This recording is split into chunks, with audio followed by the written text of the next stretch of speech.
मेवाड़ का शेर महाराणा प्रताप, एक ऐसा नाम जो सदियों से गूंज रहा है। राजपूत वीरता और प्रतिरोध का प्रतीक।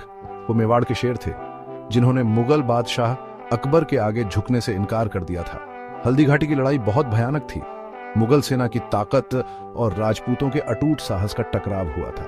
भले ही मुगल सेना बड़ी थी, महाराणा प्रताप अदम्य साहस से लड़े। वो जानते थे कि हार मानना कोई विकल्प नहीं है। उनका राज्य, उनकी प्रजा, उनकी आत्मा सब दांव पर लगा था। मेवाड़ का भाग्य अधर में लटका हुआ था।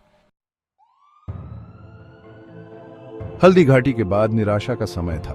कभी शक्तिशाली मेवाड़ घायल था, उसके संसाधन खत्म हो रहे थे, लेकिन महाराणा प्रताप ने उम्मीद नहीं छोड़ी। अरावली की ऊबड़ खाबड़ पहाड़ियों में जाकर उन्होंने घने जंगलों और खतरनाक घाटियों में शरण ली।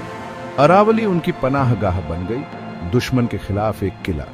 पहाड़ों के बीच में इसी तरह के एक अभियान के दौरान उन्हें एक खोज हुई, एक ऐसी खोज जो हमेशा के लिए एक रहस्य बनी रही। एक ऐसा रहस्य जिसमें मेवाड़ का भाग्य बदलने की क्षमता थी।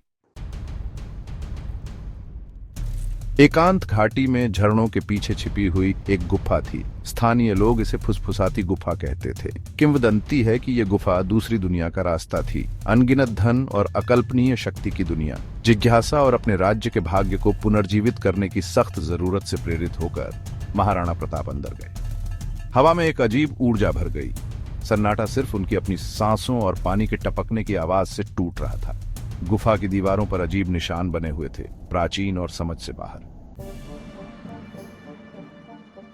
गुफा के अंदर क्या हुआ सिर्फ महाराणा प्रताप ही जानते थे।